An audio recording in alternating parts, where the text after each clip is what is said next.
Traffic નથી સાહેબ, મોટું ગ્રાઉન્ડ છે, આ રોડ ઉપર જ પ્રશ્ન થશે કારણ વગરનો। ખેડૂતો ખેતી છોડી અને સિટીમાં કોઈના કારખાનાના મજૂર બનવા માટે લાચાર થયા છે। ખેડૂત ખેતી છોડી રહ્યો છે, ગામડું ભાંગી રહ્યું છે। આ દ્રશ્ય સુરેન્દ્રનગરના છે, જ્યાં ખેડૂતો ટ્રેક્ટર લઈ અને જે ખેડૂત આગેવાન છે, જે ખેડૂત નેતા કહેવાય છે એવું રાજુ કરપડા સાથે કલેક્ટરને મળવા માટે પહોંચ્યા હતા। ખેડૂતોના અનેક પ્રશ્નો હોય છે, એમાંથી અનેક પડતર પ્રશ્નો જે હતા એ સાથે રાજુ કરપડા કલેક્ટરને મળવા પહોંચ્યા, એમની ઓફિસમાં ઘૂસ્યા અને દર વખતે જે રીતના રજૂઆત કરે છે એ રીતના ઉગ્રતાથી રજૂઆત પણ કરી। ટ્રેક્ટર ચલાવીને જ્યારે હજારો ખેડૂતો વચ્ચે રાજુ કરપડા ત્યાં પહોંચ્યા તો ત્યાં ખેડૂતોના કયા પ્રશ્ન હતા, તો એ પાક સર્વેની વાત હોય કે પછી પાણી પહોંચાડવાની વાત હોય, આ બધી જ રજૂઆત ફરી એકવાર કલેક્ટરને કરવામાં આવી છે અને કહેવામાં આવ્યું છે કે હવે હાથ જોડીને વિનંતી કરીએ છીએ કે ખેડૂતોને હકનું જે છે એ તો એમને આપી દો। આખી ઘટના બની રહી હતી જ્યારે આખી રેલી નીકળી, એ રેલી બાદ કલેક્ટર સાથે વાતચીત કરતા એ મામલો ઉગ્ર પણ બની ગયો હતો। એના પછી રાજુ કરપડાએ સરકાર સામે અનેક સવાલ કર્યા છે, કૃષિ મંત્રીને પણ પત્ર લખ્યો છે। તો રાજુ કરપડાએ કયા પ્રશ્ન સરકારને કર્યા છે, કલેક્ટર સાથે વાતચીત દરમિયાન શું થયું તે બધું જ જુઓ। બીજી જે એક મહત્વની વાત છે કે સૌરાષ્ટ્રના મોટા ભાગના જિલ્લાઓમાં જ્યાં ખેડૂતે સફેદ ડુંગળી વાવી હતી, ક્યાંક ને ક્યાંક આ ખેડૂતો આપણા ભાઈ છે, મારી વાત સાચી છે? તો એ ખેડૂતો માટે લડવું બોલવું આપણી જવાબદારી બને આગે ના। તો સફેદ ડુંગળી જે ખેડૂતોએ વાવી હતી એ ખેડૂતોને પૂરતા પોષણક્ષમ ભાવ મળ્યા નથી, જેના કારણે એ ખેડૂતોની આર્થિક સ્થિતિ ખરાબ થઈ છે।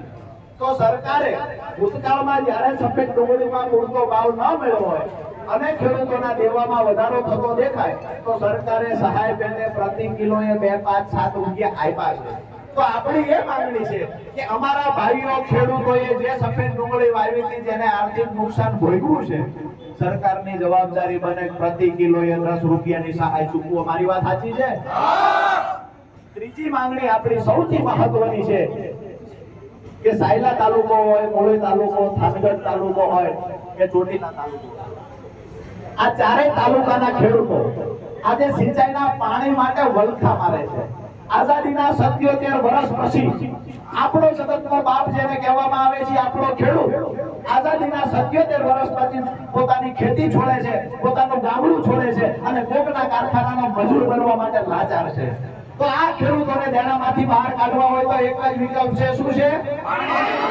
પાણી। તો સિંચાઈનું પાણી દરેક ખેડૂતના ખેતર સુધી પહોંચે, આ લાગણી અને માંગણી ખેડૂતોની છે। અમારા ખેડૂતોનું અસ્તિત્વ બચાવવા માટે, અમારા ગામડા બચાવવા માટે પાણીની લડાઈ આરપારની લડાઈ છે અને આ વિસ્તારનો ખેડૂત આરપારની લડાઈ લડવા તૈયાર છે આગે આજે અમે આ લડાઈના શ્રી ગણેશ કરીએ છીએ। હવે ગામડે ગામડે આજે કલેક્ટર સાહેબને પણ આપણે કહેવાના છીએ કે ગામડે ગામડે હવે અમારી સભાઓ ચાલુ કરશું। આજે માત્ર પ્રતિનિધિઓને બોલાવ્યા છે, એ પણ મેસેજના માધ્યમથી કોઈને ફોન નથી કર્યો। મારી વાત સાચી કે? કોઈને વ્યક્તિગત ફોન કરવામાં નથી આવ્યા, મેસેજના માધ્યમથી જે મિત્રો આવ્યા છે, પ્રતિનિધિઓ આવ્યા છે, આપ સૌને કહેવા માંગુ છું કે પાણીની લડાઈ છેલ્લા શ્વાસ સુધી લડવાની તૈયારી મારી છે, તમારી છે આગે। તો અહીંયાથી તમારા ગામડે જઈ અને એક સંદેશ આપજો કે આપણા બાળકોને કોઈના કારખાને મજૂર બનવા ન જવું પડે। જ્ઞાતિ જાતિ ધર્મની બહાર જઈ અને દરેક ખેડૂત આપણો ભાઈ છે, ખેત મજૂર આપણો ભાઈ છે, આ સમજીને દરેક ખેડૂતો માટે લડાઈ લડવા માટે ભાઈઓ ચડાવશો આગે ના? તો આવનારા સમયમાં આ લડાઈને વધારે મજબૂત બનાવશું। આપણી જે માંગણીઓ છે એમાં સિંચાઈના પાણીની લડાઈના આજે શ્રી ગણેશ કરીએ છીએ, ભૂદેવની સાક્ષીએ શ્રી ગણેશ કરીએ છીએ। કોઈ પણ લડાઈમાં એકાદા લુવાણા હારે જો એવું કહે એટલે આપણે કમલેશભાઈ સાથે રાખ્યા છે। અમુક લોકો એવું કહેતા હોય છે, મેં રાજકીય ભાષણો સાંભળ્યા છે કે રાજુભાઈ હોય એની હારે 200-500 જણાનું એક ટોળું નક્કી કરેલું છે, એ ટોળું હોય છે। આવી વાત સાંભળવા મળે છે। હવે એ લોકોને અહીંયાથી સમજી જાય તો અહીંયાથી સમજાવીએ કે જો એકલા રાજુભાઈથી તમને તકલીફ થતી હોય તો આ 500 નું ટોળું છે ને ભવિષ્યમાં રાજુભાઈ જ બનવાનું અને આ 500 નું ટોળું છે એ દાવા સાથે કહું છું કે આ 500 નું ટોળું જેને તમે કહો છો, કોઈ ચોટીલાથી 100 જણાનું ટોળું છે, થાનમાંથી 50 જણાનું ટોળું છે, મુળીમાંથી 100 નું ટોળું છે, સાયલામાંથી 100 નું ટોળું છે, ટોટલ મળી તમે એવું કહો છો 400-500 જણાનું ટોળું છે। દાવા સાથે કહું છું કે અમે જગતના બાપ છીએ, સરકારમાં બેઠાડતા આવડે છે, સરકારમાંથી ઉઠાડી દેતા આવડે છે। અહીંયા ખેડૂત જેવા ત્યાં છે, આવનાર સમયમાં ભૂતકાળનો સાક્ષી છે. જ્યારે ખેડૂતોએ આંદોલનના શ્રી ગણેશ કર્યા ત્યારે ખૂબ નાની સંખ્યાથી ચાલુ કર્યું છે. ઇતિહાસ તમે ચેક કરી લેજો, 84 નો હોય તો ભલે, 86 નો હોય તો ભલે, જેને પણ આ કાંડ એ વખતે કર્યા હતા, ઇતિહાસ ચેક કરી લે કે આ જગતનો પાપ છે. અહીંયાથી શ્રી ગણેશ કર્યા છે, જો પરિણામ નહીં મળે ને તો આવનાર દિવસોમાં ગાંધીનગરમાં સત્તામાં બેઠેલા લોકોની ખુરશીના પાયા ભાંગી નાખવાની તાકાત 500 જણામાં છે. આવા જમીન છે, ઠાંગાની હોય, ચોટીલાની, મૂળીની, થાન હોય કે સાયલા, ફળદ્રુપ જમીન છે. માત્ર સિંચાઈના પાણીના અભાવે ખેડૂત ખેતી છોડી અને સ્થળાંતર કરવા મજબૂર બન્યો છે. તમે અહીંયા ખુરશી પર બેઠા છો, બરાબર છે. હું તો એવું સાહેબ સમજુ છું, રાજનીતિને સાઈડમાં મૂકીને, કે ભગવાને આપણને પૃથ્વી પર મોકલ્યા છે, કાંઈક એવું કામ કરીએ કે જેના કારણે આવનારી 2-5 પેઢીઓ સુધી આપણને યાદ કરે. અને આપ અહીંથી કરી શકો એવું છે, અથવા સરકાર પાસે રજૂઆત કરીને કરાવી શકો એવું છે. સિંચાઈના પાણીની આ ચારેય તાલુકામાં દરેક ગામ સુધી સિંચાઈનું પાણી પહોંચે. સાહેબ, અમારા ખેડૂતને 2000-5000 ની કોઈ સહાય માટે લાઈનમાં નથી ઉભું રહેવું. અમારે માત્ર સિંચાઈનું પાણી જોઈએ છે. આવનાર સમયમાં આ મુદ્દાને લઈને અમે આક્રમકતાથી એટલે સાહેબ લડવા મજબૂર થવાના છીએ. ગામડે ગામડે મિટિંગો કરીએ, સભા કરીએ. પણ જો સરકાર નિર્ણય લેશે તો અમે માનીએ છીએ કે સરકારનો તો આભાર માનીશું જ, પણ ખેડૂતોનો જે બીજી દિશામાં સમય વ્યર્થ થશે, સભાઓમાં, મિટિંગોમાં, આંદોલનમાં, રજૂઆતમાં, તો ખેતી છોડી અને ખેડૂત રોડ પર ન આવે ને, આ પણ અમે તમારી પાસે અપેક્ષા રાખીએ છીએ.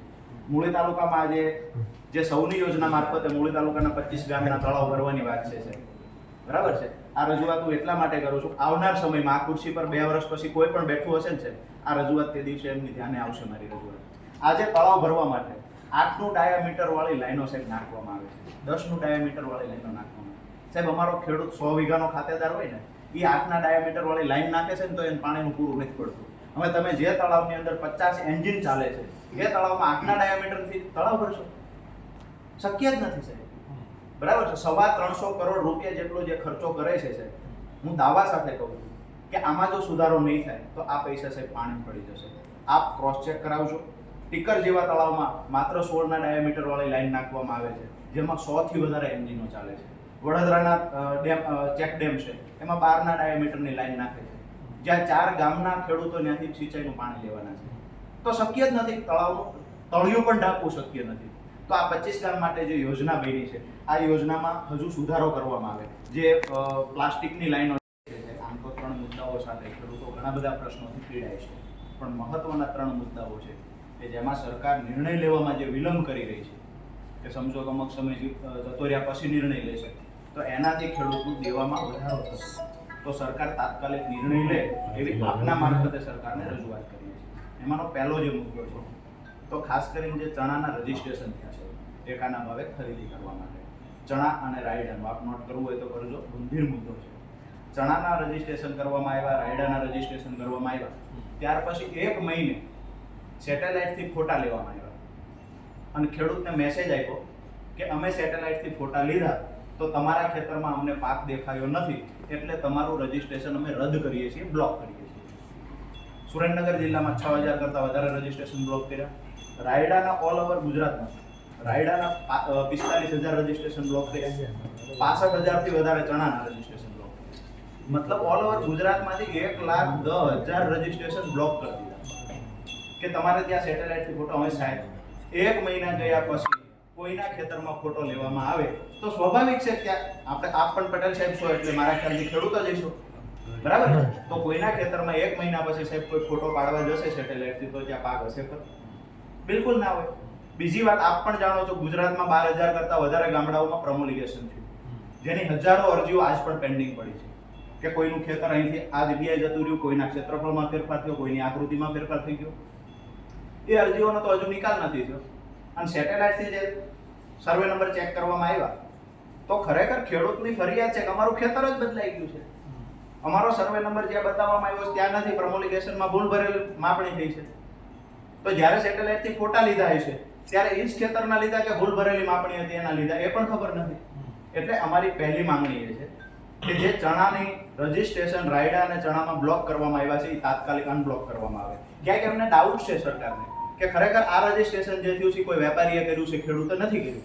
આવો જો ડાઉટ હોય તો એ ગ્રામ પંચાયતના તલાટી પાસેથી દાખલો મંગાવવામાં આવે કે ભાઈ તલાટી લખી દે કે હા ખરેખર આ ખેડૂતે ચણાનું વાવેતર કરેલું. ઓકે, એની સાથે 1 મિનિટ, એની સાથે ચણાની જ સાહેબ એવી રજૂઆત છે કે આ વખતે પહેલી વાર એવું બન્યું કે માત્ર 90 મણ ચણાની ખરીદી કરે છે. અમારી માંગણી છે કે મિનિમમ 200 મણની ખરીદી, અધર જણસમાં 200 મણ થાય જ છે, તો ચણામાં 200 મણ થવી જોઈએ. આપણા સૌરાષ્ટ્રમાં ખાસ કરીને લગભગ બધા વિસ્તારમાં સાહેબ 200 મણથી વધારે ચણા ખેડૂતોને થાય છે. આ વિસ્તારમાં સમજો મૂળી થાન ચોટીલા હોય તો 150 200 હા 150 અમે સમજો સાહેબ કે 150 મણ ચણા જેને થયા છે એ 90 મણ ટેકાના ભાવે વેચવા જશે. બાકીના ચણા મૂળી તાલુકામાં 50 કિલોમીટર સુધી કોઈ એપીએમસી માં ચણા લેતું નથી, તો બાકીના 30 40 50 મણ ચણા વધ્યા દિવસે હળવદ દેવા જશે અથવા તો રાજકોટ વેચવા જશે. તો ક્વોન્ટિટીમાં તાત્કાલિક ધોરણે વધારો કરવામાં આવે છે. આ એક માંગણી ચણા રાયડાવાળી છે. બીજી માંગણી અમારી છે કે ભાવનગર, જુનાગઢ અને સૌરાષ્ટ્રના અમુક જિલ્લાઓમાં ખાસ કરીને મહુવા આસપાસમાં, અમરેલી આસપાસમાં સફેદ ડુંગળીનું વાવેતર મબલક પ્રમાણમાં થયું, જેમાંથી ઉત્પાદન પણ ખેડૂતોને સારું આવ્યું, પણ ક્યાંક ને ક્યાંક અપૂરતો ભાવ મળ્યો એટલે ખેડૂતની આર્થિક સ્થિતિ ખરાબ થઈ. વારંવાર ત્યાં રજૂઆતો થઈ છે અને પ્રદેશ નેતા ખેડૂતોના હોવાના નાતે મારી પણ નૈતિક જવાબદારી બને છે. એક ખેડૂત અમારો ભાઈ છે તો અમારી જવાબદારી બને કે ભૂતકાળમાં સરકારે એ લોકોને સબસિડી એટલે કે સહાય પેટે મદદ કરી છે કે પ્રતિ કિલોએ જ્યારે ભાવ નથી મળ્યા સફેદ ડુંગળીના તો પ્રતિ કિલોએ સરકારે 2-5 રૂપિયાની મદદ કરી છે. તો આ વખતે પણ 10 રૂપિયાની સરકાર મદદ કરે, આ ખેડૂતો વતી અમારી માંગણી છે. ત્રીજી મહત્વની વાત છે કે સુરેન્દ્રનગર જિલ્લાના મૂળી, થાન, ચોટીલા અને સાયલા આજ દિવસ સુધી આ 4 તાલુકાઓમાં સાહેબ સિંચાઈના પાણી માટે વારંવાર ખેડૂતોએ રજૂઆત કરી. સાહેબ આ રાજપરા ગામથી આવે છે, ગામની વસ્તી 5,500 ની વસ્તી છે. આજે ગામમાં 2500 લોકો રહ્યા છે. ગામમાં એક ઘર નવું નથી બનતું, સૌથી વધારે બદતર હાલત કોઈની હોય 90% કાચા મકાન જર્જરિત હાલતમાં હોય તો રાજપરા ગામ. મૂળી તાલુકાની 24 બોલે પાણી આપો, પાણી આપો. અંબાલાનો સબુરી ડેમ બોલે પાણી આપો, પાણી આપો. કંસારમાંથી એક ખેડૂત બોલે પાણી આપો, પાણી આપો. થાનગઢના ખેડૂત બોલે પાણી આપો, પાણી આપો. ચોટીલાના ખેડૂત બોલે પાણી આપો, પાણી આપો. રાજપરાથી માંડરભાઈ બોલે પાણી આપો, પાણી આપો. સાયલાનો મોરહર ડેમ બોલે પાણી આપો, પાણી આપો. હરિયાળીના પથ્થર બોલે પાણી આપો, પાણી આપો. અરે જગતનો બાપ બોલે પાણી આપો, પાણી આપો. ઘર ઘરથી એક જ નાદ પાણી આપો, પાણી આપો. જગતનો બાપ બોલે પાણી આપો, પાણી આપો. જય જવાન, આવાજ દો, આવાજ દો. આજે સુરેન્દ્રનગર જિલ્લામાં ખેડૂત પ્રતિનિધિઓને સાથે રાખી અને અજરામર ટાવરથી લઈને કલેક્ટર ઓફિસ સુધી ખેડૂત આગેવાનોને સાથે રાખીને એક રેલીનું આયોજન કરવામાં આવેલું, જેમાં મુખ્ય 3 મહત્વના મુદ્દાઓ સાથે આજે કલેક્ટર સાહેબ મારફતે સરકારશ્રીને રજૂઆત કરવામાં આવેલી. જેમાંનો એક મુદ્દો જે હતો ચણાના જે રજીસ્ટ્રેશનો ચણા અને રાયડાના થયા છે એમાં 1,10,000 કરતાં વધારે રજીસ્ટ્રેશનો કારણ વગર એકદમ પાયા વિહોણું કારણ બતાવી અને સરકારે 1,10,000 કરતાં વધારે ખેડૂતોના ગુજરાતમાં રજીસ્ટ્રેશનો બ્લોક કરી દીધા છે.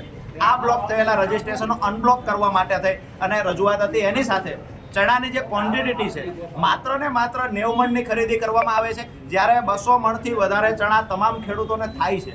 તો કમસે કમ 200 મણ જેવી રીતે અધર જણસમાં મિનિમમ 200 મણની ખરીદી કરવામાં આવે છે, એવી રીતે ચણામાં પણ મિનિમમ એક ખેડૂત દીઠ 200 મણની ખરીદી કરવામાં આવે, આ માંગણી હતી.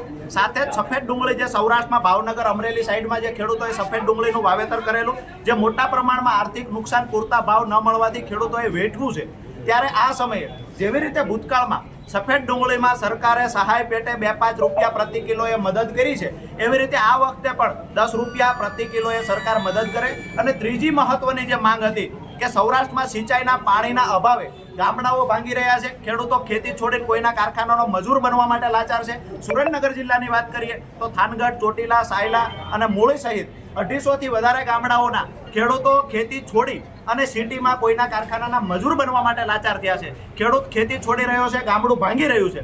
આ સમયે અમે કલેક્ટર મારફતે સરકારને રજૂઆત કરી છે કે આવનાર સમયમાં સિંચાઈનું પાણી ખેડૂતોના ખેતર સુધી પહોંચે આ વ્યવસ્થા સરકાર કરે, અગર અન્યથા ખેડૂત ખેતી છોડી અને આંદોલનનો રસ્તો અપનાવવા માટે પણ મજબૂર બનશે. સુરેન્દ્રનગર જિલ્લામાં કેટલા ખેડૂતોના રજીસ્ટ્રેશન રદ થયા? સુરેન્દ્રનગર જિલ્લામાં 6,300 કરતાં વધારે ખેડૂતોના રજીસ્ટ્રેશનો રદ થયા છે અને એ પણ પાયા વિહોણા કારણથી, કોઈ કારણ યોગ્ય નથી. સેટેલાઇટથી જે માપણી થઈ છે, પ્રમોલિગેશન થયું છે, જેમાં ભૂલ ભરેલી પ્રમોલિગેશન છે, તો કયા આધારે સરકારે નક્કી કર્યું પરફેક્ટ આ સર્વે નંબર જ એ ખેડૂતનો છે? પ્રમોલિકેશનમાં ભૂલ થઈ છે, ખેડૂતના ખેતરો બદલાઈ ગયા છે, આકૃતિ બદલાઈ ગઈ છે, ક્ષેત્રફળ બદલાઈ ગયું છે. 1 મહિના પછી કહેવામાં આવે કે તમારા ખેતરમાં પાક નથી, તો 1 મહિના સુધી શું ખેડૂત પોતાના ખેતરમાં પાક સાચવીને રાખશે કે સેટેલાઇટથી ક્યારે સરકાર તસવીર લે છે એ સમય સુધી પાક સાચવી નાખો? એટલે એકદમ પાયા વિહોણી વાત છે. સરકારની કૃષિ વિરોધી નીતિ અને યોગ્ય સમયે નિર્ણય લેવાના અભાવના કારણે ગુજરાતનો ખેડૂત દેવાદાર બન્યો છે.